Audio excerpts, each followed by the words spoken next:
Xin chào các bạn. Hôm nay thì mình gặp một cái trường hợp là máy in Canon 6030 lúp bị cái lỗi là khi mà mình mở máy thì đèn vẫn sáng nhưng mà máy nó không có chạy. Mình có nhấn lệnh in test trên máy nhưng mà cũng không có, máy cũng không có trả lời.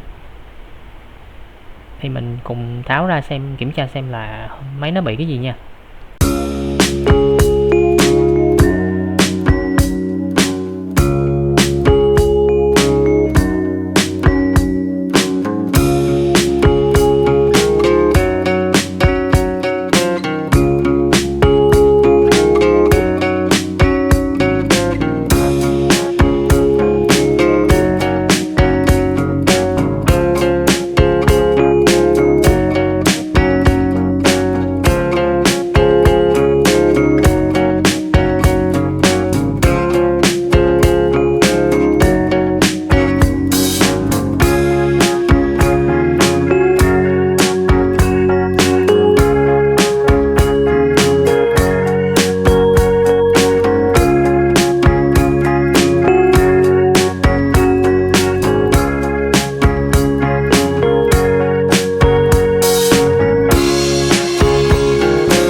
Thường thì cái lỗi này thì sẽ liên quan tới con sensor sau lưng máy hoặc là con cò nhận hộp mực nha các bạn.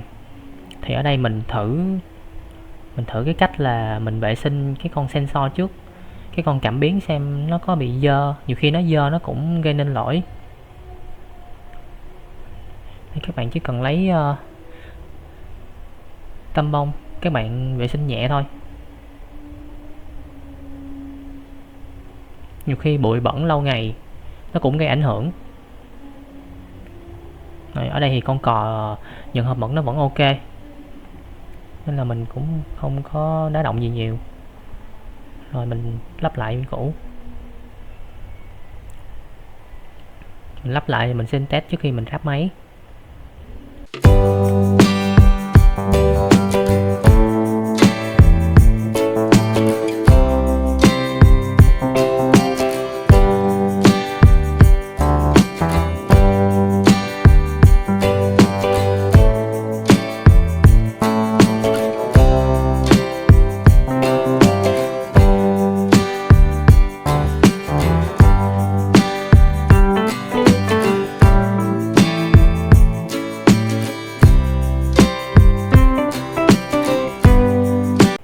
Rồi thì bây giờ mình thử test bằng cái lệnh test trên máy trước xem sao. Mình khởi động thì máy đó đã chạy nè, các trục giống như là các nhông nó đều quay.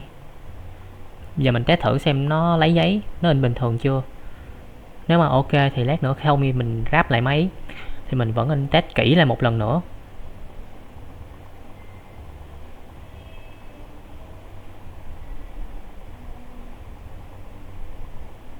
Ok, máy in vẫn là giấy bình thường.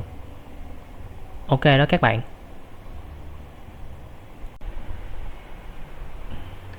Rồi bây giờ mình ráp lại máy, ráp lại vỏ máy. Rồi mình test lại lần nữa xem đã nó hết hẳn cái lỗi đó chưa.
Giờ mình sẽ thử test lệnh từ trên máy tính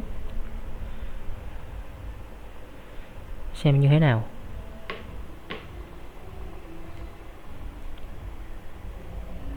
Ok, máy khởi động bình thường và lấy giấy bình thường các bạn. Vậy là máy này sẽ bị dơ con sensor. Các bạn chỉ cần vệ sinh là nó sẽ hết lỗi nha. Cảm ơn các bạn đã theo dõi. Hẹn gặp lại các bạn ở các video sau.